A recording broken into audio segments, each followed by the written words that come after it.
Você vai transmitir também, né? Pode falar, Gu. Você vai transmitir também, né?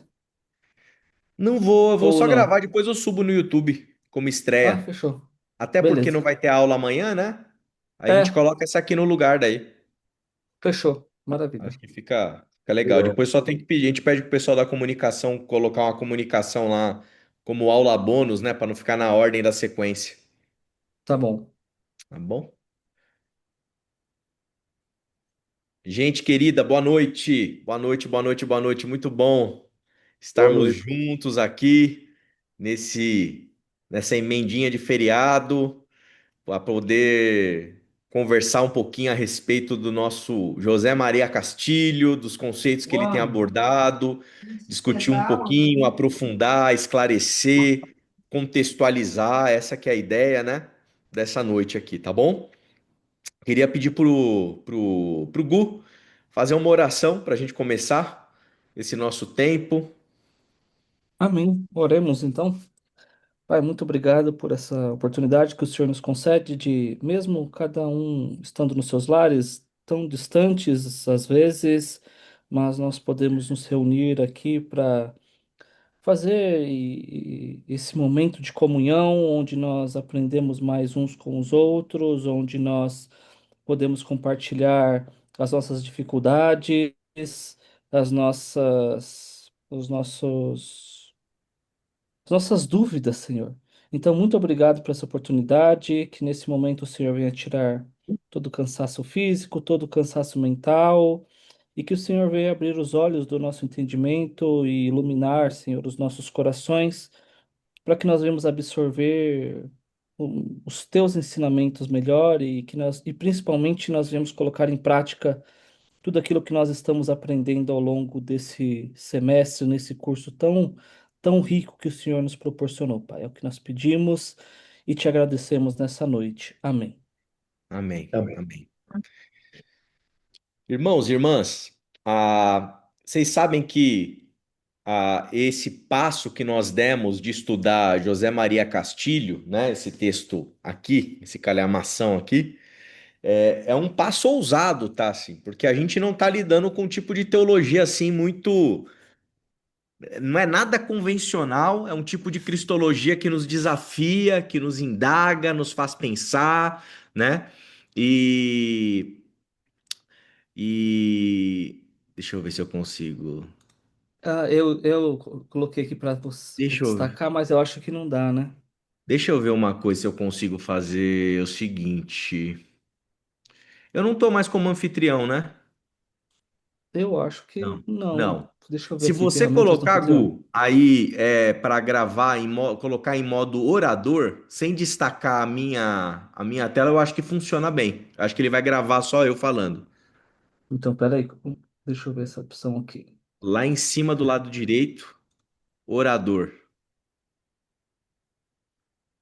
Agora foi. Acho que foi. Ah, então legal, legal. Porque daí não afeta a minha aqui, consigo ver todo mundo. Então, Perfeito. gente, a gente escolheu essa obra e esse texto e esse tipo de reflexão consciente de que era uma proposta ousada, tá? É uma proposta assim que faz realmente a gente sair, né, da nossa zona de conforto. Mas é algo muito, muito, muito saudável para a gente, né? Para gente, para nossa reflexão, para nossa comunidade, para nossa espiritualidade, muito alinhada com a perspectiva do que a gente está propondo na nossa igreja. Então, é um passo ousado, mas um passo importante para todos nós. Obviamente, como eu sempre digo para todos os irmãos e irmãs, a gente não é obrigado a absorver tudo, a aceitar tudo, né? Não, você pode falar assim, não, eu discordo disso, quero continuar pensando do jeito que eu pensava, não há problema nenhum. O mais importante de tudo aqui nesse ambiente educacional é entender a problemática que o texto está trazendo para a gente, que a proposta teológica está fazendo, as indagações, o porquê delas. É isso que a gente está muito focado e interessado aqui, né? E nesse sentido, o Castilho, ele faz provocações muito pertinentes, muito importantes. Nem que seja para a gente mudar um pouquinho o nosso pensamento, já vale a pena. Já vale a pena, tá? E a minha ideia aqui nessa noite é de alguma maneira fazer assim um sobrevoo conceitual dos porquês dessa discussão, para ajudar a gente a ter mais clareza do que está acontecendo no trajeto do nosso curso, beleza? Então a minha ideia aqui não é esmiuçar um detalhe ou outro do texto, mas explicar o porquê que esse texto é importante para a gente. É isso, é tentar localizar, contextualizar o tipo de discussão que a gente está propondo, tá certo? Dentro da área da cristologia, né? Então, a, a gente vai começar aqui. Elaborei um roteirinho. Não tem slide, tá? Não sei, eu não preparei slide que nem o Gu. Da próxima vez eu vou mandar meu roteiro para ele me ajudar a fazer os slides.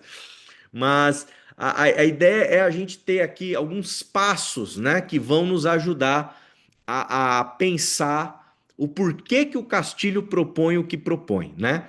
E eu quero começar com algumas perguntas. Algumas perguntas. E são elas, as três principais perguntas que eu quero colocar para a gente desde o começo.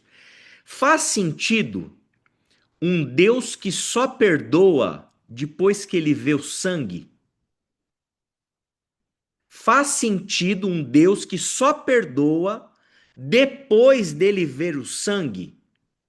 Segunda pergunta. Por que o sofrimento, e aqui a gente tem que pensar principalmente em crucificação de Jesus, por que o sofrimento seria uma condição para o amor de Deus? Olha que pergunta boa, hein, gente? Não é uma pergunta boa? Né? Ou seja, é que nem uma vez eu aprendi lá no seminário, não sei se o Gu também teve essa experiência. Um dia um professor falou assim: não, nós não somos filhos de Deus, nós somos criaturas de Deus. A gente só se torna filho de Deus depois que a gente aceita Jesus. Ou seja, é somente depois que eu aceito a Jesus é que Deus passa a me amar, porque o sangue de Cristo, o sofrimento de Cristo, habilita Deus para ele derramar o amor dele sobre mim? É a pergunta. Por que o sofrimento seria condição para o amor de Deus? Terceira pergunta. Se Deus é amor, por que que precisaria de violência para salvar? Eita, nós, hein? Isso aqui é mistério puro, hein? Se Deus ele é amor, por que que a violência é necessária para o processo salvífico? Então, são esses os pontos. Então, quando você pega essas perguntas aqui, você tenta colocar isso numa linguagem até mais lúdica, mais simples para uma criança. Imagina eu tentando explicar isso aqui para Anne, né? Não, não é complicado, não é indigesto, não é difícil, né? E aí a gente tem que entender o direcionamento da crítica do Castilho para onde ela está indo. Se Deus, gente, se Deus, ele aqui não é se tem sofrimento no processo ou não tem simplesmente. Se Deus ele exige sofrimento, Deus, ele não pareceria menos misericordioso que um pai humano? Percebe? Se Deus ele exige sofrimento, não parece que Deus ele se relaciona com a gente mais por uma lógica jurídica e punitiva do que por uma lógica relacional? Sabe aquela canção lá que a gente canta? Não existe nada melhor do que ser amigo de Deus. Agora, se Deus ele exige sofrimento para poder se relacionar com a gente, essa música não fica esquisita? Parece, não fica tão legal de cantar, né? Se Deus ele exige sofrimento, será que a gente não cria, não começa a viver uma espiritualidade baseada na culpa e no medo? Então, é aqui que se localiza toda a discussão cristológica que o Castilho e outros teólogos têm feito, principalmente nos nossos dias. Essa discussão é muito contemporânea, ela está dentro desse lugar já da modernidade que a gente tá vivenciando. Então, esse é o coração do problema que a gente está tentando entender. Se Deus ele precisa de sofrimento para salvar a gente, se ele precisa, se ele exige o sofrimento não é só um detalhe. O sofrimento passa a ser parte do plano. Entende? Ele passa a ser parte da engrenagem toda. E é aí que a gente começa a ter alguns problemas e algumas dificuldades. Porque Deus, ele passaria a ser aquele que exige a morte do seu filho. E a morte de Jesus satisfaz Deus, aplaca a ira dele. E se isso é uma verdade, a gente tem alguns problemas, né? Dentre eles, o fato de que Deus parece que ele está agindo como um Deus, ou os deuses lá do Antigo Testamento, que precisavam de sacrifício, às vezes até humano, para terem as suas iras aplacadas, para eles poderem mandar chuva para a plantação do povo lá na antiguidade. Isso é uma lógica um tanto complicada para quando você pensa no fato de que Deus ele é amor. Como que você combina essas duas coisas? Estão entendendo? São duas coisas que elas se chocam, elas se tensionam. E é isso que o Castilho vai tentar trabalhar. E ele trabalha isso percebendo uma coisa que é fato. Essa linguagem do sangue, essa linguagem do sofrimento, tudo isso, de alguma maneira, está nas escrituras. Faz parte da tradição bíblica, né? E a gente lê esses textos e a gente vai se acostumando com essas imagens e com essas imagens, essas figuras todas, e a gente não analisa mais isso criticamente. Então, o Castilho ele começa a analisar, ele começa a mexer com essas teologias todas que existem na Bíblia. E aqui eu acho que é um ponto bem importante da gente entender, é que na Bíblia não existe só uma tradição, existem várias.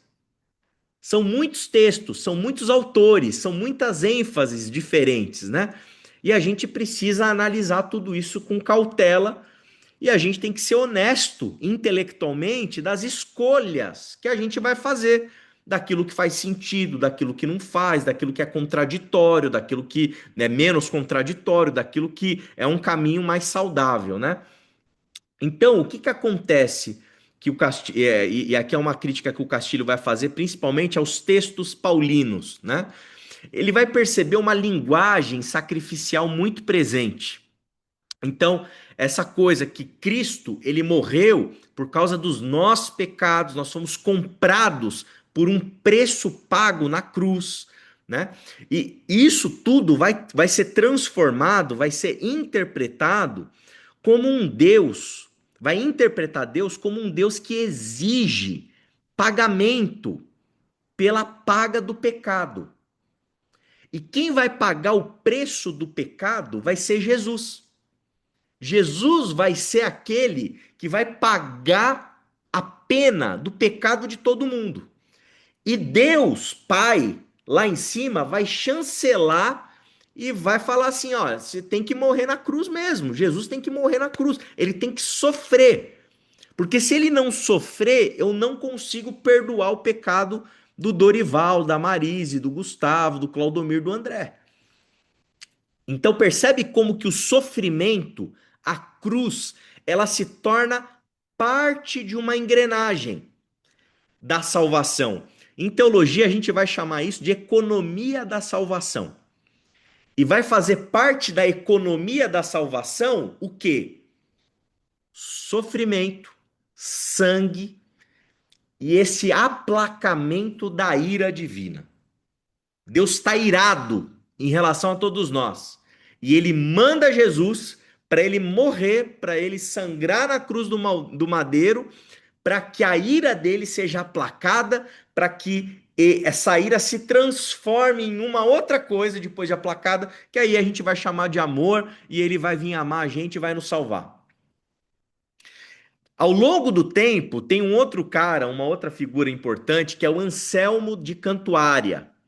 O Anselmo de Cantuária, ele é alguém que vai pegar tudo isso está nas escrituras, essa linguagem jurídica, que no final das contas Paulo está usando ela só para comunicar bem para os romanos, que trabalham muito na chave jurídica, então ele usa a linguagem jurídica para explicar o evangelho para eles, porque faz sentido. O Anselmo de Cantuária, ele vai sistematizar isso ao extremo e vai dizer de maneira muito clara e evidente que Cristo ele sofre na cruz para satisfazer a justiça divina. Que Cristo ele sofre na cruz, como eu estou dizendo, para apaziguar a ira de Deus. Ele é como se fosse um objeto de uma transação que está sendo feita. Deus só pode nos amar se somente se Cristo sofrer na cruz. Então, qual que é o problema dessa visão? Que Deus aqui ele está sendo pintado, ele está sendo mostrado para a gente como uma pessoa, um ser ofendido e exigente, tá certo? Deus está ofendido. E se ele está ofendido, ele está exigindo que alguma coisa aconteça para ele poder ficar mais tranquilo. E o sofrimento de Cristo na cruz é o mecanismo para que essa exigência ela aconteça. Segunda coisa que acontece também com essa visão, né? A cruz, ela passa a ser uma exigência, uma necessidade de Deus, tá? E todo o processo que a gente consegue detectar humano pelo qual Jesus vai para a cruz, ele é deixado de lado para a gente entender o sofrimento e a dor como uma necessidade de Deus. E em terceiro lugar, eu diria que a salvação nossa, ela passa a depender de sofrimento extremo, certo? Porque a morte na cruz não é um sofrimento qualquer, tá certo? Aquilo ali é uma tortura. Gente, morte na cruz é tortura. E a morte na cruz como tortura, ela é o ingrediente determinante para a salvação poder chegar para a gente. Ou seja, Deus, ele não perdoa a gente porque ama. Ele ama a gente porque alguém pagou o preço. Gente, eu tô botando umas minhocas na cabeça de vocês aí, tá? Eu sei disso. Mas tenta entender o raciocínio. Deus, ele não tá nos perdoando nessa chave porque ele ama a gente. Ele tá amando a gente porque Jesus morreu na cruz e sofreu. Como que eu explico esse trem a partir dessa lógica para minha filhinha, gente? Como que eu explico isso para ela? Eu falo assim, filha, Deus é amor. Legal, pai. Mas filha, ele só nos ama porque Jesus sofreu. Mas quem matou Jesus, papai? Foi Deus, o Pai, que matou Jesus. Mas esse Deus Pai que matou o filho dele, ele me ama? Você entender? Vocês estão entendendo como a coisa fica complicada? Mas ele matou, Deus ele quis que ele ficasse pendurado numa cruz, papai. E quando a criança vai crescendo e vai tendo alguma compreensão um pouco mais apurada do que significa uma crucificação, e aí ela assiste lá o filme do Mel Gibson, A Paixão de Cristo, e você fala que Deus fez aquilo. Estão entendendo a encruzilhada? Estão entendendo aqui a sinuca de bico? Meu Deus do céu, é uma coisa difícil da gente assimilar. Como que você combina o Deus que é amor, o Deus que é amor ágape, com como disse um professor meu na época do seminário, ele falou assim, ó, Deus, ele matou Jesus. E ele não está errado. Na lógica que a gente tá tecendo uma crítica aqui, é exatamente isso. Deus, o Pai, matou o Filho para que ele pudesse nos salvar. E se não tivesse feito isso, não tinha salvação. É mais ou menos essa a engrenagem. Bom, o que que os teólogos, tá? Eles vão, eles vão fazer.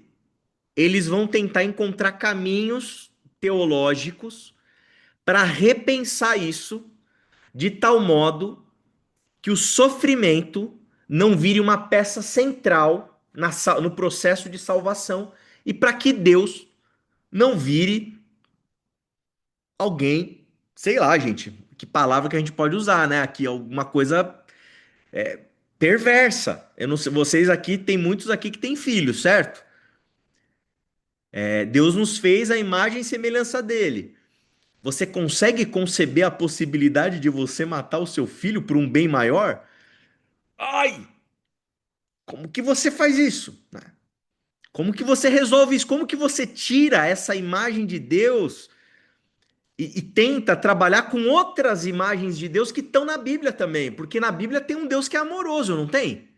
Não tem um Deus que nos ama sem medida? Tem também.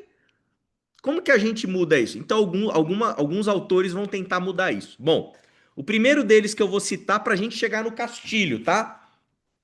O Castilho, ele é o tipo do autor que ele vai com os dois pés no peito e vai para cima, tá? Eu vou tentar mostrar para vocês outros aqui, inclusive que ele mesmo dialoga. Johann Multmann. O Johann Multmann é um teólogo alemão que ele vai resolver isso da seguinte maneira. Ele vai dizer que, na verdade, Deus é crucificado, não é Jesus. Deus é crucificado. Por quê? Porque à luz da tradição que a gente tem, que é uma tradição trinitária, Deus é triuno, não podemos pensar que na cruz quem está morrendo e sofrendo é Jesus e o Pai e o Espírito estão de boa.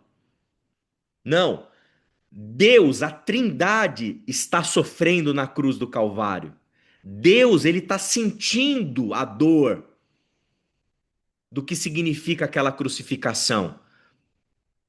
E nesse sentido, Deus deixa de ser alguém que exige o sofrimento e passa a ser alguém que participa do sofrimento. Estão entendendo? Olha que caminho bonito, interessante, né? É um livro que está aqui, ó. Esse livro aqui, ó. O Deus Crucificado. O Deus Crucificado, de Johann Moltmann. Um clássico da teologia, leitura aí muito boa para quem quiser se aventurar nisso, né? É um caminho, é uma alternativa.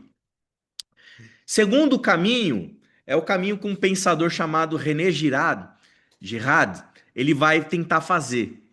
E ele vai explicar o seguinte, que na verdade a violência da crucificação, ela não é causada pela divindade. A violência da crucificação é causada pelo ser humano, pelo ser humano. O ser humano precisa, para organizar o modo como ele vive, de bodes expiatórios, né? Então inclusive alguns psiquiatras até fazendo uma análise crítica da história da psiquiatria vão dizer que essa coisa de manicômio para ter e tem os loucos que vão para o manicômio, você já deve ter ouvido histórias, e antigamente tinham tratamentos super agressivos, né? Alguns vão entender e vão ler isso dizendo que esse processo de você ter manicômios, isso é um bode expiatório social para que a gente que não é o louco que está no manicômio, para que a gente possa se sentir sóbrio, são, bem de saúde mental. Mas para eu me sentir bom de saúde mental, tem que ter a pessoa que tá mal de saúde mental, né? Então, o René Girard, de alguma maneira, ele vai por esse caminho. E ele entende que, na verdade, a violência da sociedade é quem acaba promovendo esses bodes expiatórios. E no caso de Jesus, O fato não é que Deus ele quer fazer de Jesus um bode expiatório, mas a própria sociedade daquela época faz de Jesus um bode expiatório. E de alguma maneira, quando a gente pega essa ideia do jihad e transforma isso em chave teológica, o ponto aqui é o seguinte: esse bode expiatório, Jesus como bode expiatório, é o sacrifício definitivo. Porque como ele é perfeito, não há necessidade mais nenhuma depois de Jesus de algum bode expiatório. Então se cessa de maneira radical e absoluta a necessidade de sacrifício em Jesus. Então esse é o caminho que o René Girard ele vai traçar para poder pensar a questão da violência. Em outras palavras, não é Deus que precisa da violência, é o ser humano que precisa da violência. E em chave teológica, a gente consegue entender que essa violência drástica que acontece em Jesus, ela seria a última violência necessária para que a gente pudesse construir, pavimentar uma vida sem a necessidade de bodes expiatórios. Mas a simbologia de Jesus como sacrifício, ela tá ali permeando a gente para dizer para a gente assim: nós não precisamos matar mais ninguém. Nós não precisamos mais de sangue, nós não precisamos mais de violência, porque esse sacrifício que foi feito lá atrás é definitivo, né? Então, é um caminho para a gente também tirar Deus, Pai principalmente, desse lugar daquele que precisa de violência. Bom, e aí a gente chega no Castilho, que ele tem a ideia mais radical de todas, né, em relação a isso, né? E ele apresenta uma virada assim muito importante. E para o pensamento dele, para a cristologia dele, para o texto que a gente tem estudado, ele entende que Deus ele simplesmente não quer o sofrimento. Deus ele não quer sofrimento. O Deus revelado em Jesus é um Deus que não salva através da dor. Beleza? A dor, o sofrimento, o sangue, o sacrifício não é algo que Deus quer usar para poder promover vida. A salvação para o Castilho, ela é resultado da vida de Jesus. Da vida de Jesus. E aí é uma coisa importante para a gente pensar até do ponto de vista pedagógico, né?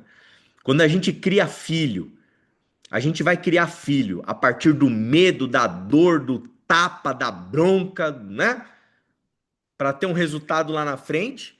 Ou a gente vai criar um filho através de amor, de carinho, de cuidado, de orientação, de vida, para colher frutos lá na frente. O Castilho está dizendo para a gente que Deus escolhe um caminho. O caminho é a vida de Jesus. Ou seja, o fato de Jesus de Nazaré ter morrido na cruz do jeito que morreu, isso não para o Castilho, ele chega a afirmar isso, não é plano divino. De tal modo que, se não tivesse aquela tortura na cruz, não haveria salvação. A cruz não é uma exigência para Deus poder nos perdoar e nos salvar. Aí você pergunta para mim, então, pastor, o que é a cruz? Né? O que é a cruz? A cruz para o Castilho é a consequência da vida de Jesus. O que nos salva não é o sangue literal, não é o cravo preso na cabeça de Jesus, tá certo? Não é a chicotada que ele levou nas costas, não é aquilo que está nos salvando. O que nos salva é a vida de Jesus. A vida boa de Jesus, tudo que é bom de Jesus nos salva. A cruz e a crucificação é uma consequência, é um resultado de como Jesus viveu. E o modo como Jesus viveu, gente, quando a gente lê os textos bíblicos, inclusive, a gente percebe que aquilo incomodou por demais o poder religioso. A religião da época, o Caifás, o Anás, lembra do Anás e Caifás? Os sumos sacerdotes, vocês acham que eles ficaram de boa com Jesus? Não, eles estavam planejando a morte dele na cruz desde sempre. Porque Jesus era um BO para o sistema religioso da época. Jesus ele criticava aquele sistema religioso. Jesus ele era a mosca na sopa daquele sistema religioso. Então era do interesse dos grandes líderes religiosos matarem Jesus, eliminarem Jesus e colocarem Jesus no madeiro. Eles queriam a crucificação. E por que a crucificação? Porque a crucificação é o lugar dos malditos, é o lugar das pessoas mais perversas, é o lugar daquelas pessoas que têm que ser esquecidas. Então Jesus, ele vai para a cruz por conta de uma artimanha religiosa. Ele vai para a cruz também, obviamente, por conta de Roma. São os dois grandes elementos que levam Jesus para a cruz: os religiosos, a elite religiosa judaica e Roma, porque Jesus ele não está toda hora anunciando um reino, ele não está anunciando toda hora que a gente tem que se desapegar das coisas materiais aqui da vida, né? Ele fala isso, né? Ele fala assim: ó, quando vocês forem, vocês vão só com um cajado, com uma capa, com a sandália e sigam de um jeito simples. Esse modo de viver de Jesus, ele confronta toda a maneira como a sociedade romana está organizada. E isso é uma ameaça para Roma. E ele ainda chama isso de reino de Deus. Calma aí, que reino de Deus é esse? Já tem um reino, tem o Império Romano, já tem César. E você vem falar que tem um reino de Deus e que dá para viver feliz sem tudo isso que a gente inventou aqui, Jesus? Não. Você vai pra cruz também aí, né? Tudo bem, Pilatos lava a mão, tem toda aquela história, eles pedem Barrabás. Mas calma aí, mas tem o dedo de Roma nessa história. Roma quer garantir que o sistema romano continue funcionando. Então Jesus, ele não morre para agradar Deus, para Deus se satisfazer daquele sangue que está caindo na cruz. Ele morre porque ele foi fiel à mensagem dele. Ele morre como uma consequência da sua vida e do seu testemunho. Estão entendendo o que o Castilho está fazendo? Então, assim, onde que está a salvação? Né? Onde que está a salvação, gente? A salvação da nossa vida, o Castilho está dizendo. A salvação da nossa vida está na vida de Jesus. A vida de Jesus que cura, a vida de Jesus que liberta, a vida de Jesus que nos inclui, a vida de Jesus que promove justiça, a vida de Jesus que nos inspira, a vida de Jesus que ama, a vida de Jesus que acolhe. Esse Jesus que desafia Roma, que desafia os religiosos, esse Jesus que não admite que um fiel seja enganado, sabe? E é obrigado a comprar uma pombinha superfaturada para participar ali do templo. Jesus não admite isso. Jesus vira a mesa do templo, fala, vocês não vão fazer isso não. Então Jesus ele promove uma revolução no sistema religioso e uma revolução no modo de vivência da vida. É isso tudo, é a vida de Jesus que nos salva. Ou seja, a gente não é salvo por causa da dor.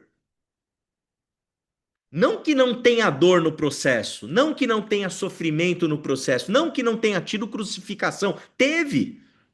Mas não é a tortura que nos traz o bem.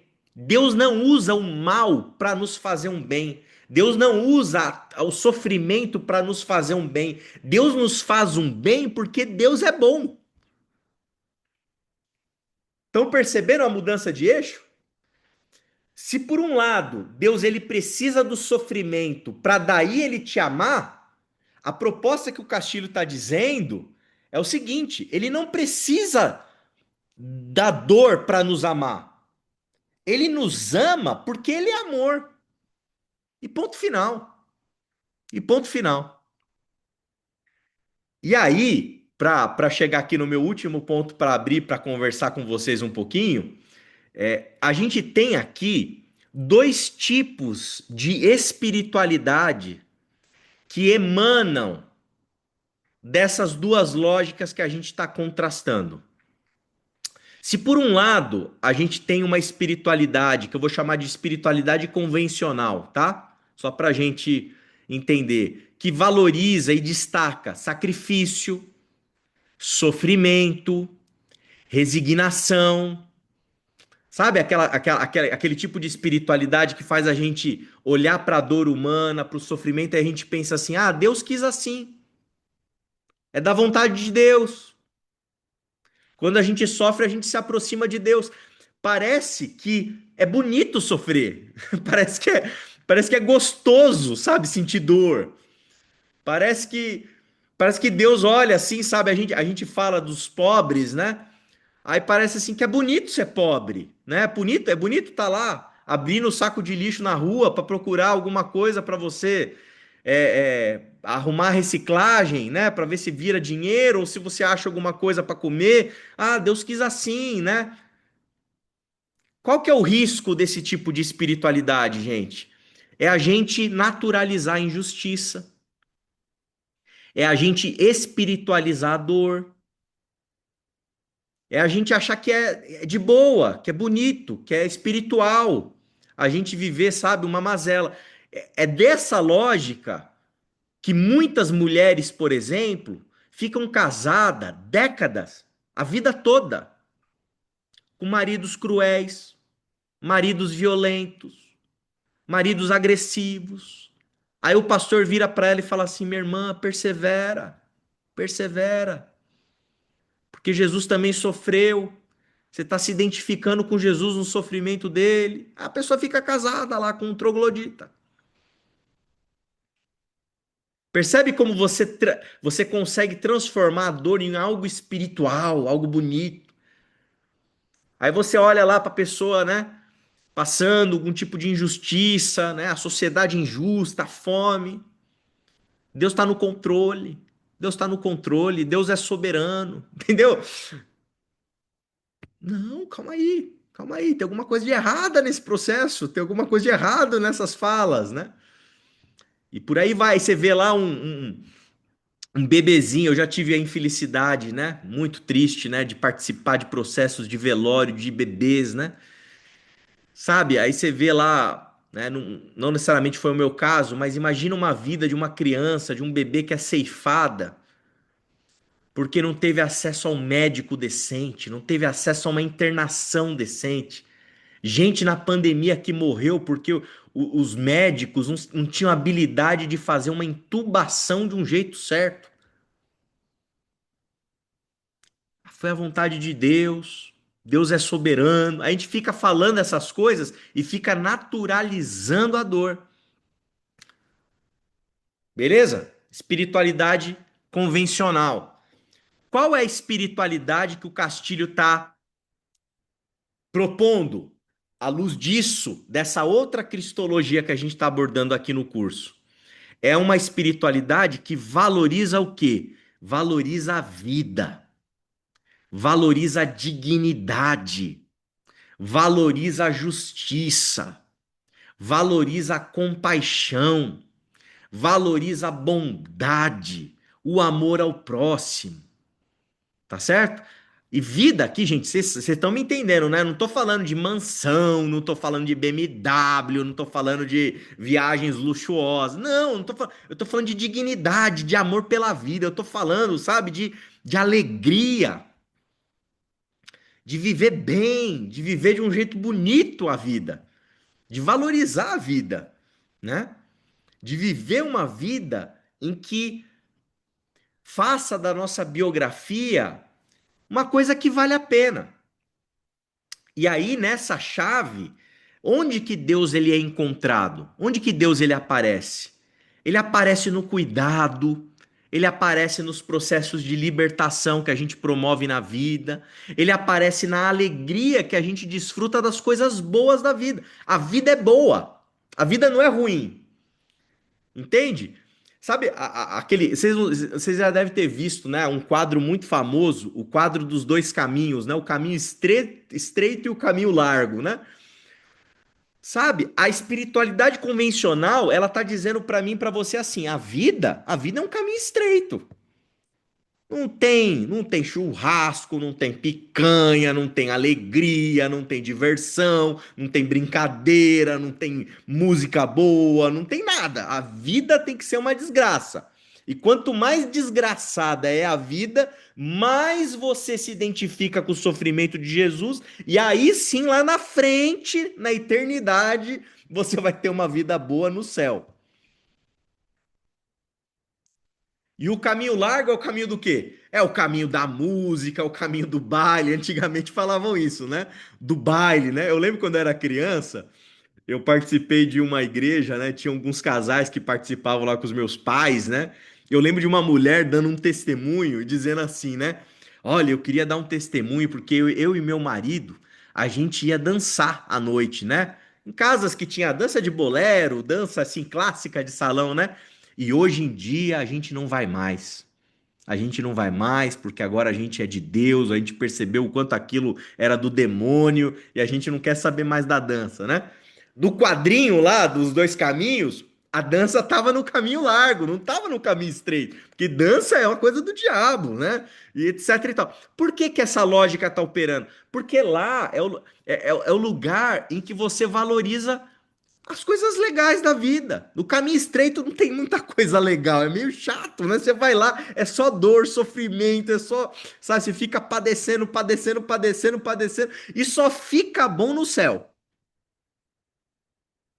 O Castilho tá falando assim, calma aí. O sofrimento, lembra o sofrimento que eu falei lá, que era caminho para a salvação?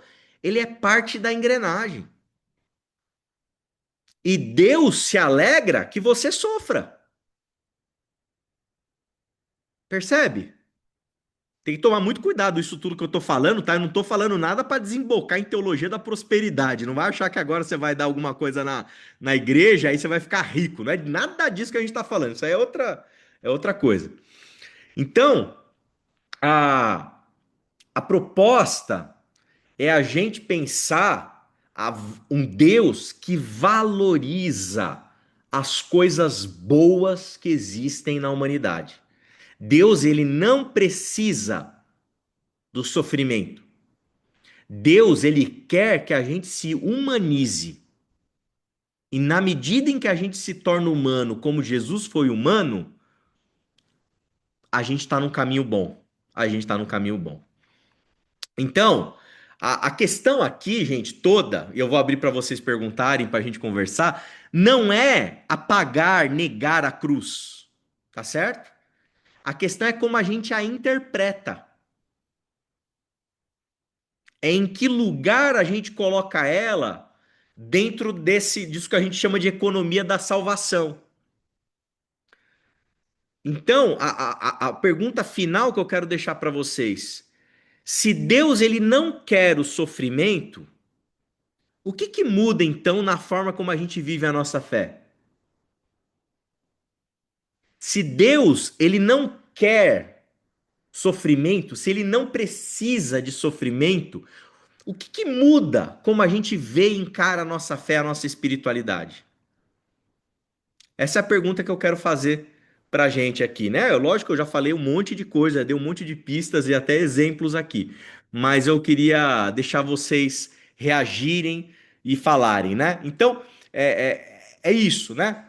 A cruz continua nas nossas canções, ela está nas nossas canções, mas a partir desse horizonte todo que a gente está estudando, é óbvio que você vai escutar algumas músicas, alguns hinos antigos, você vai falar, ih, puxa vida, será que era por aí mesmo? Será que isso fazia a gente perceber Deus de um jeito adequado, de um jeito melhor, pior?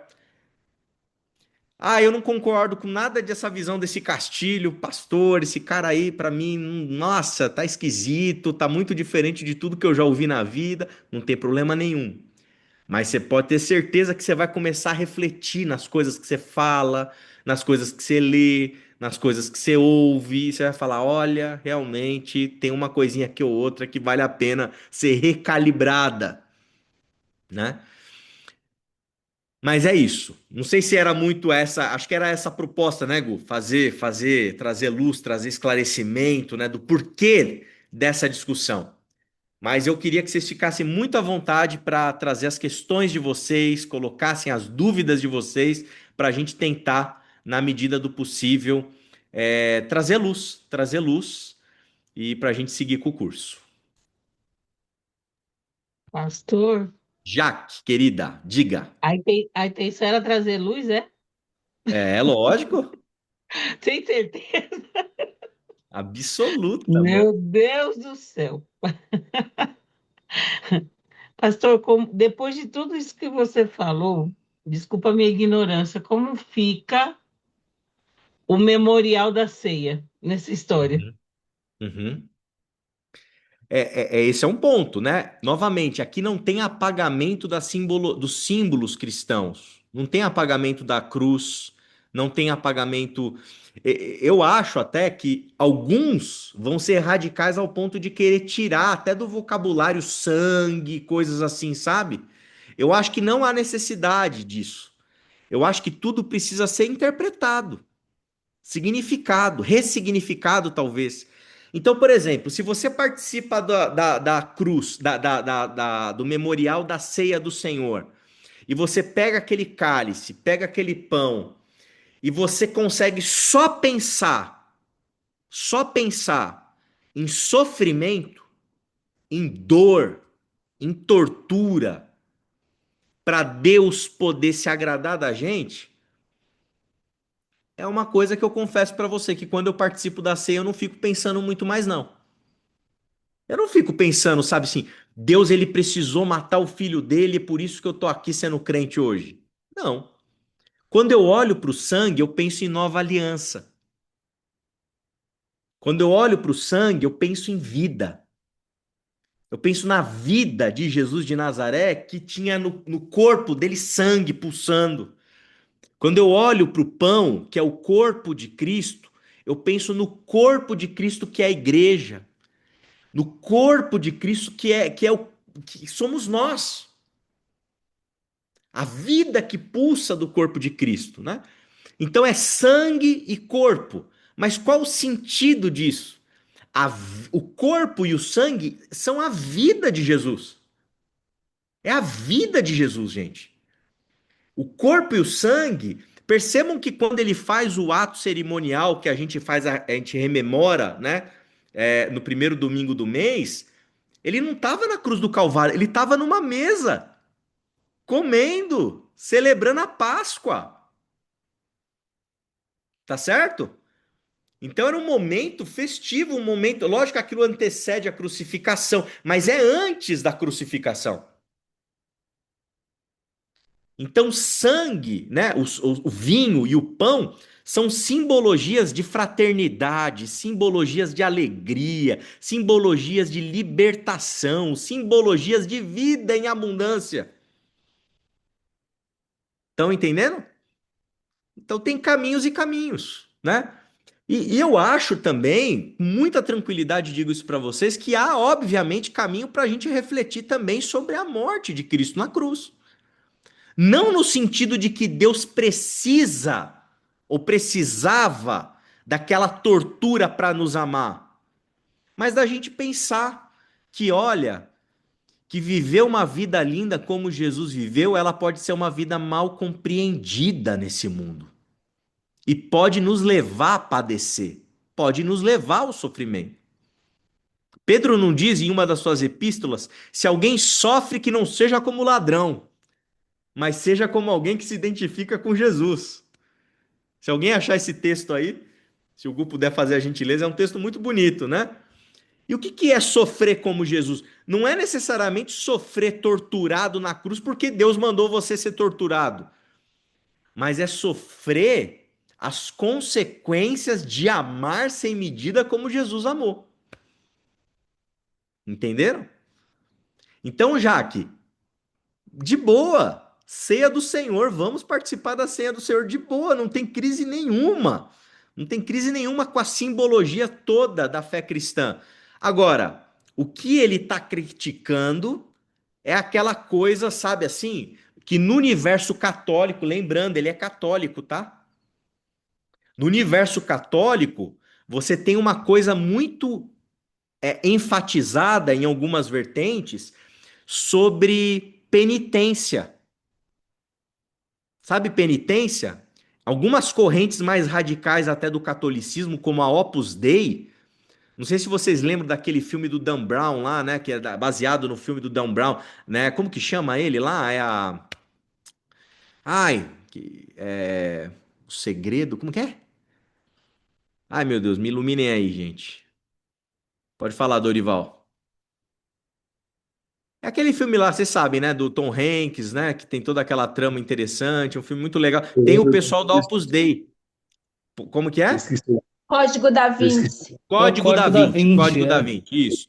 No Código da Vinci aparecem lá algumas pessoas dessa linha bem radical do catolicismo que eles usam até mecanismos de autotortura, que eles amarram assim na coxa, espinhos que ficam sangrando, né? Eles se batem, se machucam,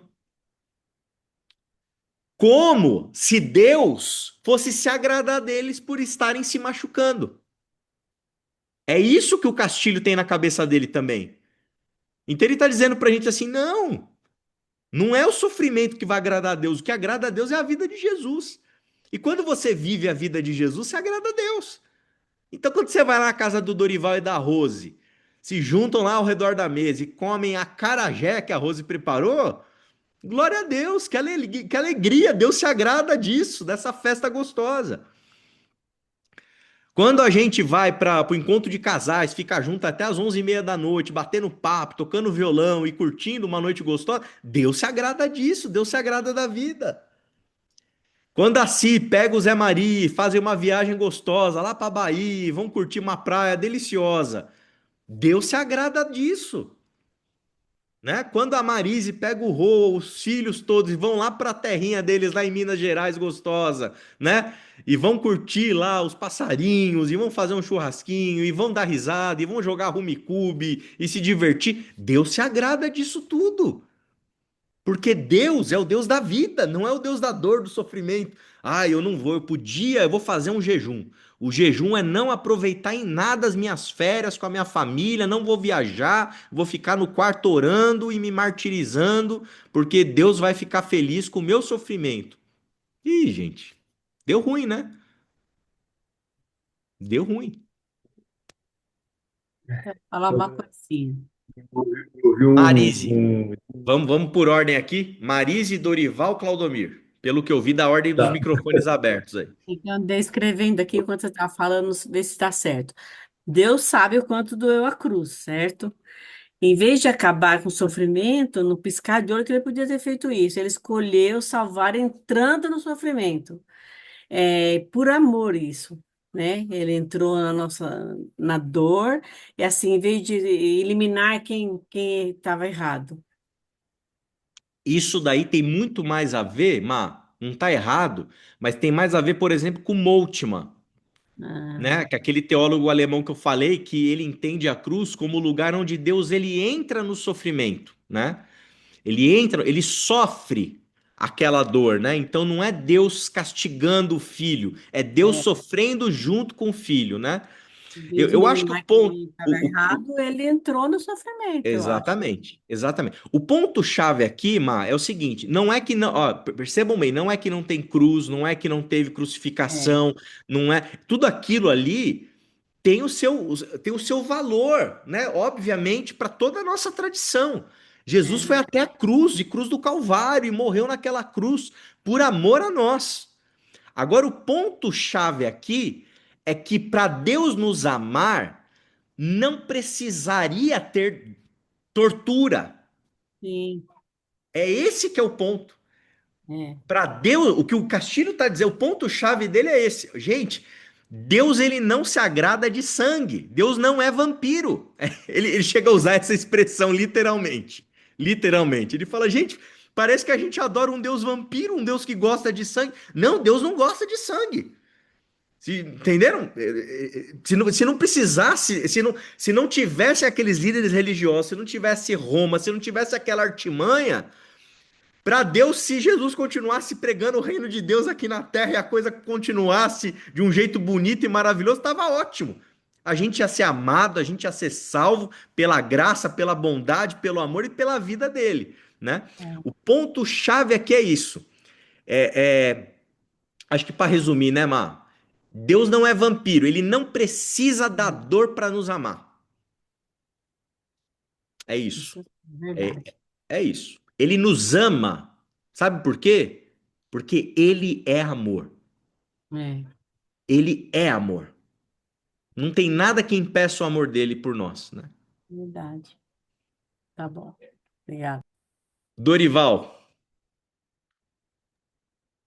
Eu ouvi de um ateu a seguinte pergunta: como é que pode um Deus que abomina o sacrifício pede o sacrifício do próprio filho? pois é. E tem a ver com aquilo que você falou, né? De como é que um pai pode se alegrar pode querer o sacrifício do filho, né? Como é que Deus que abomina o sacrifício, que condenou, muitas vezes falou contra o sacrifício que havia lá no Velho Testamento, e aí ele pede o sacrifício do próprio filho. É isso aí. Vocês entendem por que que o Castilho produz esse tipo de reflexão, esse tipo de cristologia para tentar dar conta desse tipo de interlocutor que o Dorival está trazendo? Como você explica para uma pessoa hoje em dia, você fala assim, ó, Deus ele matou o filho dele porque ele te ama. O cara fala, meu Deus do céu, gente, o que que tá acontecendo? Não cabe, assim, difícil. É difícil pra gente que tá aqui dentro já do cristianismo há anos. Quando a gente para pensar seriamente sobre essas questões, fica difícil. Imagina pro cara que tá de fora da fé. Fica difícil também, né? Então é isso. E volta a insistir, gente. Ai, pastor, pelo amor de Deus, o negócio tá me dando um nó aqui, eu não tô conseguindo digerir. Pra mim, tem que ficar naquela batidinha anterior. Pode ficar, meu irmão, não tem problema nenhum. Tá tudo certo, tá tudo em paz, né? Ninguém tá querendo forçar a barra com absolutamente nada. Mas é É, importante entender e pensar, né? Vamos pro é, Claudomir, depois a gente vai pro Paulo, pode ser? Vai lá. Então, pastor, na verdade, então, nós que matamos Jesus. Porque É. assim, se Deus, até porque Jesus falou o quê? Pai, perdoa-os porque eles não sabem o que fazem. Então, na verdade, se Deus amou tanto o seu filho, então fomos nós que levamos Jesus para a cruz. E isso se faz necessário na nossa cultura, na nossa religiosidade, igual Tomé, para ver que alguém morreu por mim, sofreu por mim. Então, quer dizer, eu levei ele para a cruz, né? Eu que levei ele para a É, cruz, porque Deus não precisava ter matado o exato, filho dele. exato. Foi Esse que é eu o que ponto. matei, É que eu que quando a gente levei. trabalha a partir dos elementos jurídicos e eleva isso à sua literatura, não tem nada de errado também com o linguajar jurídico do Paulo. É só a gente entender que ele está apelando para uma linguagem jurídica para ajudar na comunicação com os interlocutores dele lá atrás, lá, que são romanos, né? Então, assim, quem matou Jesus fomos nós. Foi um processo, certo? Que tinha lá o Anás. Eles não articularam para matar Jesus, não juntou com o pessoal de Roma, não comprou o povo que pediu Barrabás, etc e tal, né? Agora, essa morte de Jesus, ela não é. Esse que é o ponto que eu tô tentando deixar claro aqui, né? Ela não é a condição para o amor de Deus por nós. O que levou Jesus para a cruz do Calvário foi a coerência com a mensagem que ele proclamava. Ele foi tão coerente, e obviamente uma coerência de alguém que era subversivo, que mexia com pessoas poderosas, que incomodava. E isso ali foi infelizmente foi inevitável ele ir para a cruz, porque a religião da época não ia permitir, não ia tolerar ele. E nem Roma ia arriscar ter alguém como ele. Então é por isso que eles quiseram matar Jesus. Só que aí, obviamente, se deram muito mal, né? Porque a mensagem era tão poderosa, a vida dele era tão potente, que quantas comunidades de fé ali no primeiro século, né? Sim. Vivendo inspiradas por ele, pela vida dele, por esse Cristo que estava vivo agora. Não estava mais morto, estava vivo, né?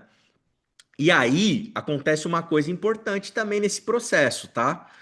Aí você fala assim, poxa, mas se as comunidades lá do primeiro século elas viviam isso daí com toda essa beleza, professor, por que que a gente ficou herdando todo esse sofrimento, essa dor, essa ênfase, né, no sofrimento?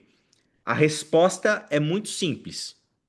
Talvez muito simples não, tá? Nada é tão simples.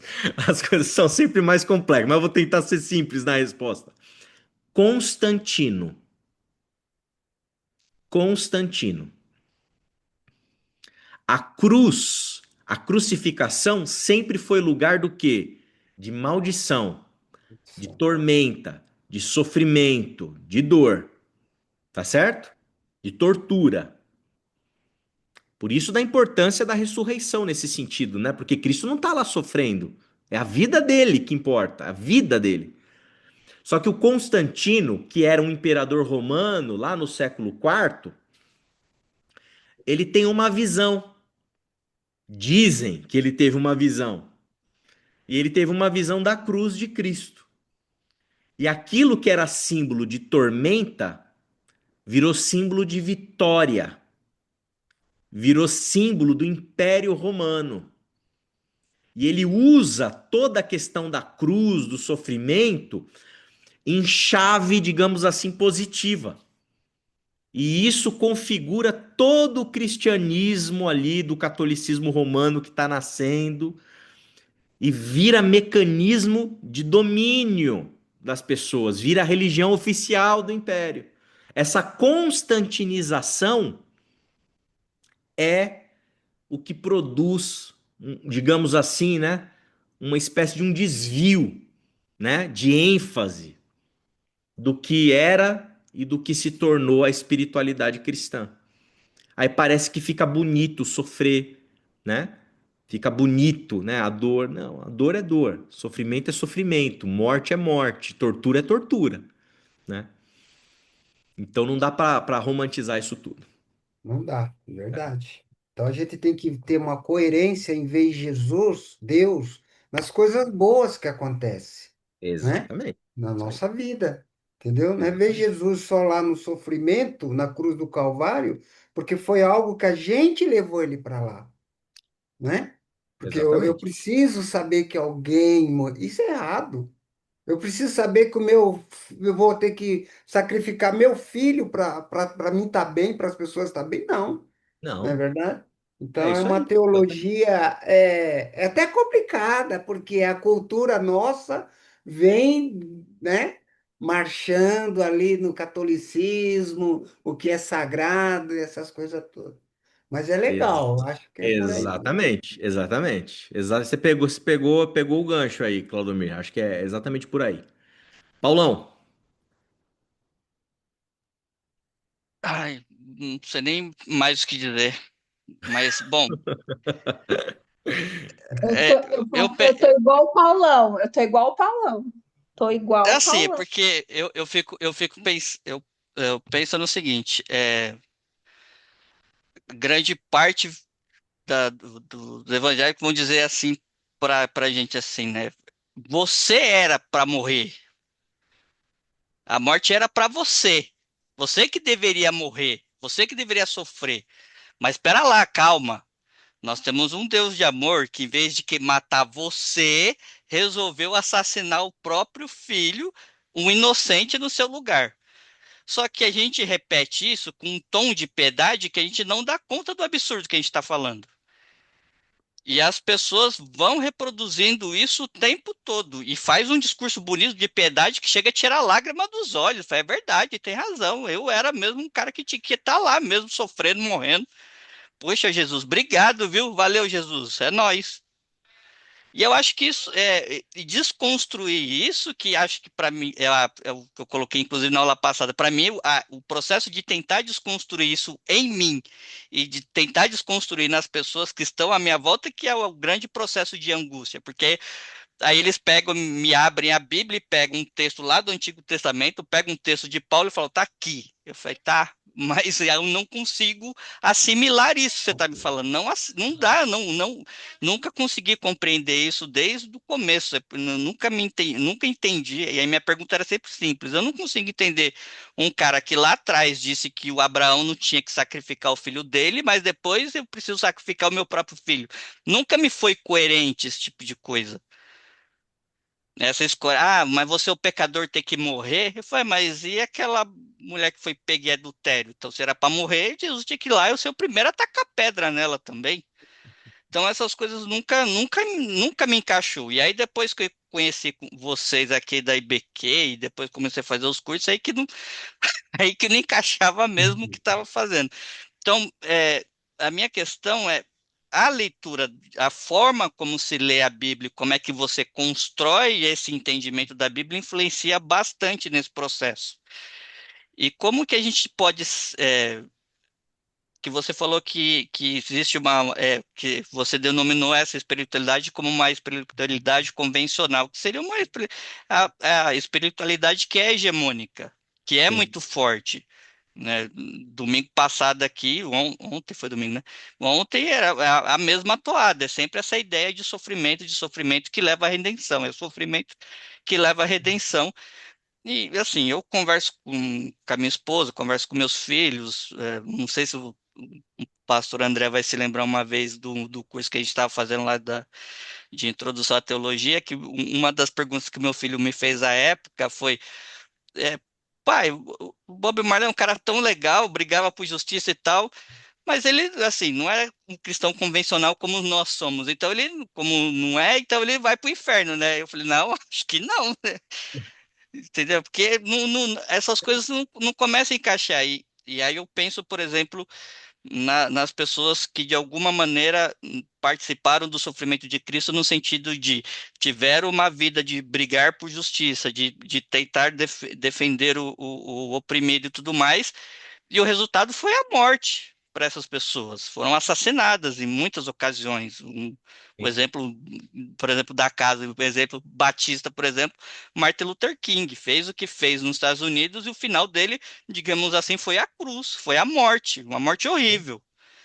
Então, e a gente vai assimilando essas coisas e faz um discurso de piedade que não dá para engolir mais. Mas a minha dificuldade é como é que eu converso com meus irmãos. Eu vou conversando assim, eles vão colocando algumas opiniões, eu falo, mas se a gente pensasse por essa forma, faz sentido? E graças, por exemplo, à leitura que eu estou fazendo agora do Novo Testamento, junto com as aulas e junto com um monte de outras aulas dos cursos que eu tenho feito e tudo mais aqui do Labitem. Então, o Labitem esses dias aí me fez eu gastar uma nota aqui de livro só para acompanhar a bibliografia que os professores dão. Mas tem sido um processo de desconstrução muito rico, assim, no sentido de poder conversar com as pessoas, de colocar elementos para pensar. Mas é difícil, né? Difícil porque as pessoas estão acostumadas, eu acho que de alguma maneira eu acho que parte talvez dessa lógica de Constantino, de dominação, de poder, acho que faz muito sentido para um determinado controle digamos, do rebanho, do seu público, esse tipo de coisa, né? Então vem aqui porque você está garantido que você tem a sua salvação, não vai para o inferno, e tudo mais. Então acho que para você controlar o público, acho que o discurso do medo ele prende mais as pessoas do que o discurso do amor. Foi Nossa, mais um Paulão. desabafo do que uma pergunta. Não, poxa vida, é o tipo de desabafo, de fala, né? Puxa, eu falei domingo passado que eu tô nessa de ser professor de teologia desde 2014, 2015, né? Então já se foram aí uns 11 anos, né? 12 anos aí talvez. E esse é o tipo de fala que faz a gente entender que vale a pena, né? Vale a pena a gente seguir ensinando, né? Novamente, a gente não está doutrinando vocês aqui, não quero que vocês, sabe, engulam goela abaixo tudo que que o Castilho está propondo, a gente está tentando ser fiel ao que ele está trazendo, né? E problematizando. Mas é isso aí, Paulo. É pensar, é refletir. Tem coisa que é indigesta para a gente desde sempre. Só que a gente não sabe nem explicar o porquê. Nem explicar o porquê. A gente não tem linguagem para entender, a gente não tem repertório para discernir, a gente não sabe que existem outros caminhos. para construir, para ressignificar, etc e tal, né? Então, ah, você está num caminho muito legal, cara. Nossa, muito obrigado por ter partilhado, né, tudo que você está vivendo, passando aí. E isso dá ânimo, né, para a gente continuar, para seguir, né, aqui na IBQ, na editora Recriar. Espero que os livros sejam todos da Recriar aí, né, né, no Labitem, né, porque vale a pena, né, vale a pena a gente contribuir. E eu acho que o Bob Marley é o exemplo legal aqui, né? Lógica convencional. O Bob Marley está queimando no inferno, tá certo? E queimando outras coisas também, provavelmente no inferno, né? Eu falei, pensei, eu falei, eu faço a piada ou não? Mas acho que não tem, é inevitável, né? É natural fazer, né? Então, Bob Marley, inferno. Agora, na lógica do Castilho, se o que salva é a vida de Jesus, e o Bob Marley, o Martin Luther King e outros nomes que a gente poderia imaginar de gente que luta por justiça, gente que produz cura, gente que produz libertação, gente que produz vida. Salvação é outra coisa, né? Esses caras estão todos dentro de alguma forma, estão entendendo? Porque não é a lógica jurídica que é o coração da coisa. A vida de Jesus é o coração da coisa. E aí, a soteriologia, né, a teologia de salvação que a gente vai fazer é outra. É outra, né? Ah, mas o Bob Marley nunca ficou lá na igreja ajoelhado dizendo: eu devia ter morrido na cruz, aquele sofrimento era para mim, Deus matou o filho dele no meu lugar. Ele nunca falou isso. Então, é inferno. Ponto. Porque o sofrimento é o coração da soteriologia aqui, no convencional. Se a vida de Jesus é o coração da soteriologia, aí talvez tenha lugarzinho aí para esses camaradas aí diferentes, né? Que a gente normalmente já manda eles queimarem lá no inferno. Gu,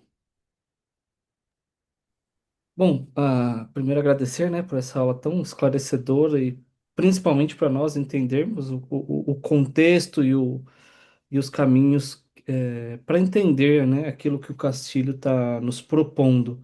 Como a gente está brincando, né, o Castilhão está mexendo com a nossa cabeça aí nos últimas 4 aulas. Mas a minha dúvida ela vai um pouco no caminho do que o Paulo disse, né? Eu acho que aquilo que a teologia dominante, teologia mainstream ou convencional, né, chamemos de como ela, como for, como essa teologia, né, mais dominante coloca para nós é que no centro dela, no centro desse sacrifício de Cristo é o pecado, né? A teologia mais comum vai chamar de pecado original. Então a ira de Deus ela se acende por esse pecado, pela desobediência do homem lá em Gênesis 3. E o meu ponto é onde é que esse pecado original entra, ou se é que entra na leitura do Castilho, onde que Gênesis 3 entra nessa leitura? Porque quando a gente pega, por exemplo, isso foi um dos pontos que a Gisele trouxe uma das aulas para nós. Vamos pegar textos como Isaías 53, que o castigo que nos traz a paz estava sobre ele, e pelas suas pisaduras fomos sarados. Né? Existe, de certa forma, um endosso que a teologia bíblica convencional faz. Eu não sei se é uma forçação, eu não sei se eu posso dizer dessa forma, mas para entender a Bíblia como uma unidade literária. Enfim, essa ênfase de uma solução para esse pecado, onde que entra isso na leitura do Castilho ou até do Moltmann, ou dessas pessoas que trazem uma leitura alternativa para nós dessa questão de sacrifício? muito bom, Gu. Olha, primeira coisa, pecado original não está na Bíblia. Pecado original é resultado, é uma ideia resultante do pensamento principalmente agostiniano. E Agostinho, Santo Agostinho, como os católicos dizem, ele foi alguém que escreveu um texto muito importante, tenho certeza que o Gu já deve ter lido, Confissões. Confissões. Eu não sei qual foi a impressão de quem leu Confissões aqui teve, a primeira vez que leu. Quando eu li Confissões de Santo Agostinho, Eu falei, gente, esse cara, ele é neurótico, assim, sabe? Ele pula uma cerca para pegar uma pera no vizinho, ele se sente assim um crápula, assim, num nível assim. Eu falo, meu, o Agostinho tem que fazer CR, gente, para se libertar de traumas e feridas emocionais, né? Porque na verdade, o Agostinho ele aprontou muito, né? Ele viveu uma vida assim muito que a gente chamaria de devassa, né? E aí ele passa pelo processo dele de conversão e a história, a biografia dele, né? De tanto que ele aprontou, aquilo fica nele e me parece que ele tem. Que ele e a teologia que nasce dele ali, Gu, ela é muito pessimista do ponto de vista antropológico. O ser humano é visto na teologia tradicional, na teologia agostiniana, com muito pessimismo. É sempre uma desconfiança muito grande em relação daquilo que é humano. E o pecado original, ele cai como uma luva dentro desse pessimismo. Porque o pecado original, o que que é? É o seguinte, meu amigo, você nasceu, você se lascou, entendeu? Você tá lascado. E você lascou com tudo também. É o pecado original, tá na gente, né? Então a gente, né, ó, pra vocês terem ideia, uma vez eu ouvi um pastor, a gente tava lá no retiro de igreja, e ele é um cara muito legal, muito bacana, mas a teologia dele é daquele jeito assim, né? Assim, ó. E aí ele tinha uma netinha muito linda, muito linda. E ele chamava a netinha dele pra gente contando, falando assim, ó, a minha netinha é uma viborazinha. É uma viborazinha. Por que que é uma viborazinha? Porque o pecado original tá nela. Entende? Então, o olhar que ele tem para o ser humano, inclusive para a própria neta, é radicalmente pessimista. E se você parte do ponto, se você parte dessa premissa, desse pessimismo radical, que o calvinismo vai chamar, né, ali de, ai, como que é o termo técnico da Tulip? É depravação total. Depravação é total. Não tem nada de bom na gente. Se você parte desse ponto de vista, pecado aqui é algo a ser urgentemente solucionado. E solucionado daí em chave jurídica com preço de sangue. Alguém tem que morrer para pagar esse pecado original e consertar toda essa problemática que a gente teve. Agora, tudo isso, Gu, é teologia. Na tradição bíblica, não tem tradição bíblica, existem tradições bíblicas. Tem vários caminhos. Agora, pecado original já não existe, né? Então, se você conversar com um rabino que vai ler o texto de Gênesis 3, o que os rabinos vão dizer sobre Gênesis 3? Eles vão dizer o seguinte, gente, puxa uma cadeira, vamos sentar e vamos discutir isso aqui até acabar a nossa vida.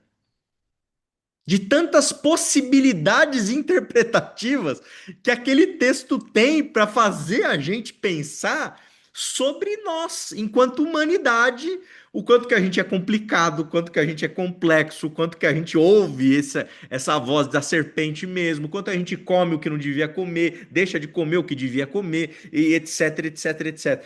A tradição judaica, ela é aquela tradição que incita a gente a discutir o texto, né? A discutir o texto.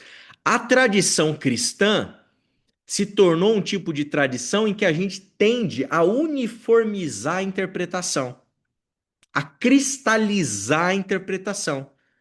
E é isso que acabou acontecendo na nossa tradição, a gente cristalizou. Então, eu estou dizendo tudo isso para chegar no seu ponto, né? E o pecado? Gente, tem muitas formas da gente entender o pecado. Tem muitas maneiras da gente entender o pecado. E eu acho que uma das formas que eu particularmente mais gosto e com a qual eu mais trabalho assim na minha reflexão e na minha pastoral é entender o pecado como resultado de um elemento da condição humana, que é o que Kierkegaard vai chamar de angústia. Angústia. E aí eu demandaria um pouquinho mais de tempo para explicar para vocês o que que isso significa, mas para ser bem sintético, todos nós seres humanos somos seres angustiados. Todos nós. Você, por que que é angústia, né? Porque a gente sabe o que a gente gostaria de ser e a gente consegue ao mesmo tempo saber que a gente não é aquilo que a gente imaginou. Então, assim, o Paulo sabe imaginar o profissional que ele queria ser e sabe o que ele é. A Marise sabe a mãe que ela gostaria de ter sido e ela sabe aquilo que ela foi. Eu sei o marido que eu queria ser, mas eu sei também o que eu sou. E do que a gente idealiza para aquilo que é, tem uma distância. E a gente fica perdidinho na vida, a gente fica angustiado. Isso é angústia. Isso é um dado humano. Aí o Kierkegaard vai dizer assim: você tem duas alternativas. Ou você vai para a fé, se joga na graça de Deus e fala que Deus me ajude a caminhar com coragem nessa vida mesmo, diante das minhas frustrações, né, diante do fato de que eu sou imperfeito, etc e tal. Ou você vai para o caminho do pecado. E o caminho do pecado é se tornar alguém soberbo, arrogante, que se acha Deus e fala assim: não, eu sou aquilo que eu idealizo que eu sou, e ai de quem falar o contrário, né? Se meu filho falar que eu não sou um bom pai, vai tomar uma surra para ele aprender que eu sou um bom pai, sim. Né?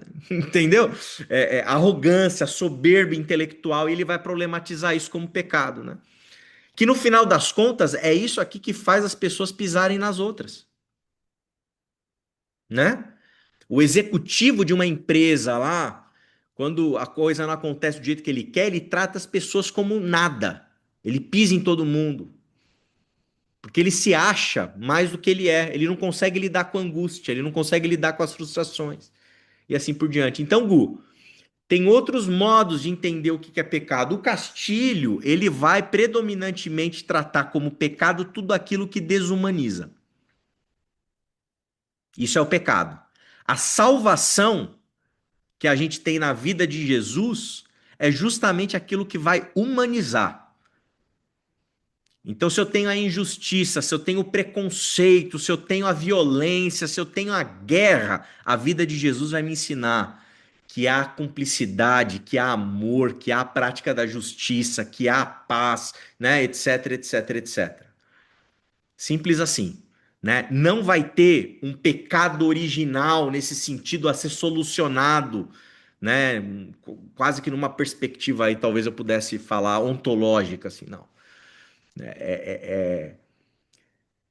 Pelo contrário, né? A coisa é muito mais prática no Castilho do que abstrata. A abstração da gente querer se divinizar e querer a gente brincar de Deus, é isso que é pecado para a gente, tem que se humanizar, né? Por aí. Não sei se eu respondi, se ajudou, se deu umas pistas aí. Sim, ajudou bastante, clareou muito. Obrigado. Jaque, Pastor, me ajuda. Como é que eu tiro esse texto de Isaías da minha mente agora? 53:10. Fala para mim. do servo sofredor? Todavia o Senhor agradou Moê-lo, fazendo enfermar, quando der ele a sua alma como oferta pelo pecado. Verá a posteridade e prolongará os seus dias, e a vontade do Senhor prosperará nas suas mãos. Gente, eu É, entendi tudo isso que você me isso explicou, aí. mas quando eu Mas leio isso aqui, só Hebreus me salva. então, Hebreus é um texto bom para embasar, inclusive, tudo isso que a gente está conversando a partir do pensamento de Castilho. Hebreus é um texto que o Castilho gosta bastante, né? Inclusive, lá na frente vai ter um capítulo só para trabalhar isso que a gente está trabalhando aqui hoje, né? E nesse texto, lá na frente, o Gu vai, talvez já, não sei se deu uma folhada lá, tem muita coisa de Hebreus. O fato é, gente, tem inúmeros textos bíblicos que vão concordar com Castilho e inúmeros que vão discordar do Castilho. É assim que funciona. A Bíblia, gente, é isso que a gente precisa aprender aqui também. Assim, gente, não é um livrinho de teologia sistemática em que tudo se encaixa Não, perfeitamente, assim, não. a minha dúvida é essa tradução mesmo? É isso mesmo? Porque às vezes você É isso mesmo. lê um texto e não é bem essa tradução. É isso É, mesmo? eu não sou assim, a minha área, eu não sou biblista, né? Assim, os biblistas, Uhum. né? Normalmente eles têm já um repertório, né? De vários textos que se trabalha exegeticamente poderiam falar melhor. Eu não tenho esse repertório tão grande para analisar esse texto com a profundidade que ele merece. Mas eu diria para você o seguinte: ele tem que ser analisado e tem que se tomar muito cuidado de imediatamente a gente conectar isso tudo com Jesus, assim, de cara. Porque isso é Isaías, tá lá no Antigo Testamento, né? Às vezes existe todo um contexto em que esse texto ele foi produzido, né? Para a gente poder entender o que ele está querendo dizer exatamente, ler o hebraico, as palavras, as nuances, né? Eu acho que até cabe, talvez, aí a gente fazer depois, né? Com mais tempo, com mais calma, Gu, a gente pode até organizar isso, né? Preparar algum material de apoio para Jaque, né? De um trabalho mais exegético sobre Isaías, né? Agora, se eu não me engano, ele está dentro do contexto aí do servo sofredor, né? Do servo sofredor. E isso é importante, né? Um texto desse é muito importante em vários sentidos. Por exemplo, né? Para combater a teologia da prosperidade, que fica pintando um Deus, sabe, assim, todo poderoso, um Deus da vitória, um Deus que da riqueza, etc e tal, um Deus que está distante, né, da dor, está distante do sofrimento, está distante disso tudo, né? O servo sofredor de Isaías traz um relato de um Deus que sente, né? Um Deus que é afetado pela vida, pelo sofrimento, pela dor, que não havia beleza nele, né? Então, você quebra paradigmas. Então, assim, todos os textos bíblicos, eles têm, obviamente, interpretações, entendimentos, maneiras de você se apropriar dele, de compreender, de trazer aplicabilidades para a gente riquíssimas. Agora, fazer esse exercício, Jaque, de tentar pegar todos os textos e tentar fazer com que eles digam exatamente a mesma coisa, cuidado, É, gente. Assim, é de então, enlouquecer. Assim, é de eu tô enlouquecer. lendo Não vai Êxodo. funcionar. Então, eu tô lendo Êxodo, né? Porque Sim, e eu já tenho uma dificuldade, eu tenho uma dificuldade muito grande com o Antigo Testamento, justamente sim. por causa disso. Acho que eu tenho que mudar essa leitura, Não porque sei. igual Tem. quando tá lá, aquele Deus falando que ele vai endurecer o coração do faraó. E faz Moisés ir várias vezes. E aí chega por fim, ele mata o filho do faraó. Mas se Deus endureceu o coração dele, essas coisas que me deixam confusa, sabe? Aí Aí. o Antigo Testamento, o Velho Testamento, ele me deixa bastante. Ele tem muitas coisas lindas, mas eu não consigo, às vezes, eu entro em pane. Aí eu tenho que ir lá para o Novo Testamento, Você tem que começar nos lembrar uma coisa, ó. Evangelhos. Ó, conselho para Jaque e para todos nós. O nosso mestre, o nosso Senhor, não é a Bíblia, gente. O nosso mestre, o nosso Senhor é Jesus. É Jesus.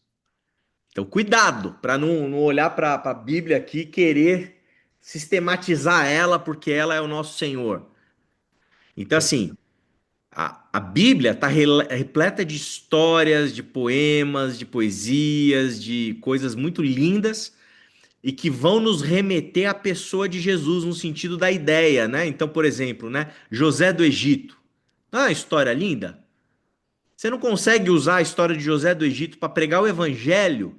Fala sobre misericórdia, fala sobre perdão, né? Etc e tal, né? Então, você consegue encontrar o evangelho ali. Agora, Salmo 137, o finalzinho, que o cara deseja lá que pegar os bebês lá dos babilônicos e tacar eles, matar eles nas rochas, né? Ai, gente, deixa esse texto quieto lá, sabe? Vamos seguir com Jesus que tá tudo bem, né? Então a gente tem que ter coragem para poder fazer essas opções, senão assim, querer tentar organizar tudo de um jeito extremo é muito complicado. Muito complicado.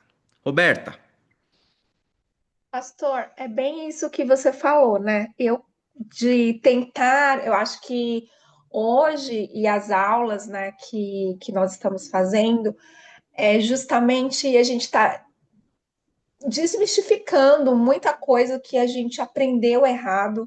Eu, né, pastor, que eu já te contei algumas coisas, eu fiz, gente, eu fiz rema, eu fiz dura, tudo que tinha que era de questão da questão de aprendizagem, da Bíblia, eu fazia.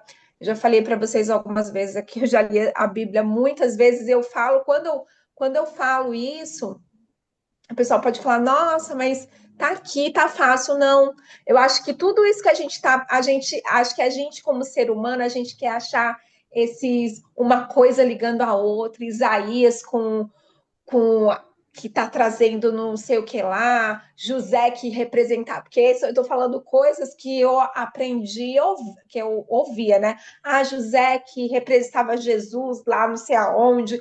Então, eu acho que tudo isso que a gente está aprendendo, pastor, realmente é a palavra que eu sempre falo, a gente fica fica bugado, mas eu penso que cada dia que passa, eu me apaixono mais por tudo isso. Porque Jesus vai muito além daquilo que a gente estudou a vida toda, sabe? Assim, é uma coisa, é uma vida simples, sabe? Assim, é o que você acabou de falar, a gente procurar uma coisa ligando a outra, talvez não seja o sentido de tudo isso, né?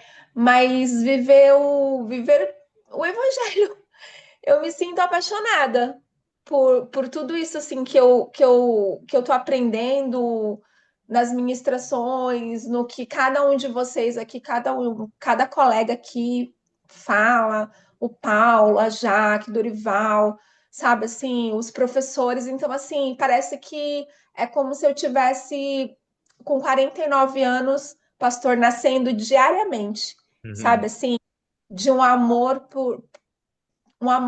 por Jesus, assim, eu vou usar essa palavra, assim, que eu tinha medo de usar, mas, e eu fico até emocionada, mas é um amor descabido, porque eu parei de pensar em todas essas coisas que eu aprendi, todas as coisas que eu achava que ligava uma coisa a outra, que talvez não ligue nada, sabe? Que a gente talvez não consiga entender, mas essa última frase que você acabou de falar, eu não vou nem abrir a câmera, que só abrir a câmera que vocês vão ver eu chorando, assim, porque eu quero agradecer todo mundo, assim, pelo pastor, o Gustavo, a Jaque, o Paulo, todo mundo que tá aqui, porque, cara, é muito bom andar com vocês, assim. Obrigada, pastor. Tipo assim, obrigada mesmo, porque eu tô me refazendo de tudo que.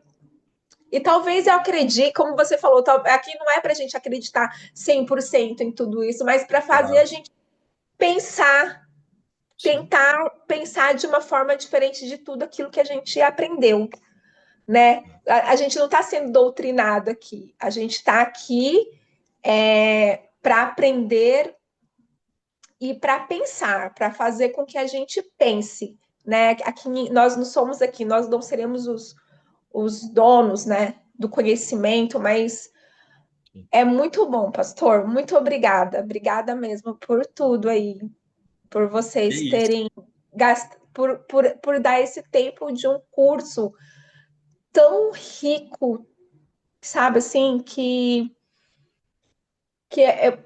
eu gostaria de. Eu acho que a única coisa que eu posso fazer por vocês é orar para que esse tempo que vocês doam para nós, que vocês poderiam estar, talvez talvez não, com a família de vocês, e vocês estão doando um pouco do conhecimento que vocês têm para a gente. Muito obrigada. Imagina, pra gente é. Nossa, é a nossa vocação, né? A gente se sente assim, né? Eu tenho certeza que eu falo pelo Gu também, que tá aqui, pelo Alex. Nossa, a gente se sente chamado para fazer isso. É um privilégio pra gente assim, não é sacrifício nenhum. Aí, com toda essa teologia, né? Fica mais interessante ainda a fala, né? Não é Eu sacrifício falei nenhum, que não ia né? falar, eu falei que não ia ficar falando muito, mas é impossível. O que a Roberta falou é incrível. Eu assim já estou gerando até ciúmes com o meu pastor, porque eu falo tanto de vocês. Acho que se eu pudesse, eu saía com outdoor convidando todo mundo para fazer aula, para participar do encontro da espiritualidade. Gente, vocês são generosos demais. A qualidade que vocês não fazem nada a pouquinho, né? É tudo com muita qualidade, né? Tudo com muito amor. E assim, o jeito que vocês acolhem a gente que é de fora. Gente, vocês que são da IBQ, orem por esses pastores.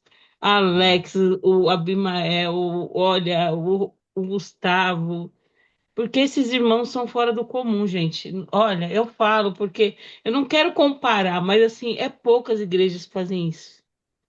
É poucas que tenha pessoas, tantas pessoas assim que gostam, né? Como eu falo muito mal do pastor Claudomir, né? Ainda bem que ele não está aí. Que irmão maravilhoso. E eu lembro que eu cheguei no pastor André por causa do Conversas Pastorais, porque ele estava intermediando lá. Eu falei assim, quem é esse homem? Aí eu comecei a procurar e acabei aqui, graças a Deus, conhecendo mais gente. Gente, vocês são demais, assim. É que Deus mesmo abençoe vocês, assim como a Roberta, estão todos os dias nas minhas orações, porque o que vocês passam para a gente é libertação. Eu estou Que bom. conhecendo um Jesus que eu nunca conheci na minha vida, eu nunca ouvi falar. Eu já conheci um monte de gente falando de Jesus, mas esse Jesus que a gente consegue viver, que a gente consegue enxergar, que ele chega a ser palpável, é incrível. Ó, Que faz a gente se incomodar, que faz a gente ficar indignado, e faz a gente se alegrar e a gente prestar atenção em cada detalhe dessa vida. É só com vocês que eu estou aprendendo. Olha, Deus abençoe. Amém. gente, olha, é um privilégio para a gente ter todos vocês aqui, viu? Vocês são uma bênção na nossa vida. Obrigado aí pelos feedbacks, né? Significa, né, Gu, que a gente está no caminho certo, Alex, né? E é isso. Eu vou vir para mais aulas bônus aí, porque é muito gostoso estar com vocês, né? E eu vi que tá, puxa, que a coisa tá funcionando, né? Que legal, gente. Gente, olha, pra vocês terem ideia, né? Um conteúdo desse aqui, isso aqui eu seria expulso de quantos seminários aí, Gustavo? Falando sobre o Castilho, né? Então, Todos. assim, a gente pode conversar sobre isso, gente, com seriedade, sabe? Com cuidado, com pastoralidade, com pedagogia, sabe? De um jeito tranquilo e perceber, né, o resultado de libertação que a gente tem, né? Em vocês é muito gratificante, gente, muito gratificante. Bom, gente querida, é isso. Acho que vai ter mais luz aí para vocês continuarem o curso. Tem muita coisa pela frente. Sigam firmes, fortes, divulguem, participem, se engajem. E quando for ter a conclusão, vocês vão estar aqui na igreja, se Deus quiser, vai pegar, viu, Jaque? Vai ter que vir aqui em Quitaúna para a gente ter uma cerimônia bonita, entrega de certificado, para vocês darem esses testemunhos para a igreja, para motivar o pessoal a vir, participar mais ainda, né? Então, assim, acho que vai ser maravilhoso tudo. Tá sendo maravilhoso, tá? E contem conosco, contem conosco. Gu, quer falar alguma coisa para fechar? Só agradecer a você primeiro, né? Acho que por essa aula tão preciosa, tão. Eu acho que pegando que tudo que as meninas já disseram até aqui, acho que o caminho que a gente está percorrendo é um caminho de libertação, né? Dessa estrada que muitas vezes nos prende, né? E em vez de nos aproximar de Jesus, né? Acaba nos deixando na lógica de um Deus distante novamente, né? Que o que operava no Antigo Testamento. Então, agradecer a você e agradecer a todos que se engajaram. Saiba que como o André disse, é leve, né? A gente faz porque ama e não tem peso nenhum. E é um prazer estar aqui com vocês, aprendendo com vocês, dialogando, enfim. É muito bom estar aqui com vocês, gente. Muito obrigado. E só lembrando que amanhã não tem, tá? Amanhã é feriado, então a gente colocou aí que não teria aula. Isso aí. E na É isso. pior das hipóteses, gente, vocês descobriram que tem outros modos de perceber e de ler tudo isso aqui, né? Isso que é legal, né? Porque eu acho que o que uma de vocês falou, né? Eu fiquei pensando aqui, né? Às vezes a gente nem sabe que existe outras leituras, né? Então, beijo no coração de vocês, Deus abençoe, viu? Fiquem na paz, Obrigada. bom feriado amanhã. Aproveitem o feriado, aproveitem a vida, que Deus se agrada disso, gente. Tá bom? Um beijo. Beijão, gente. Tchau, Tchau. tchau. Tá. A gente.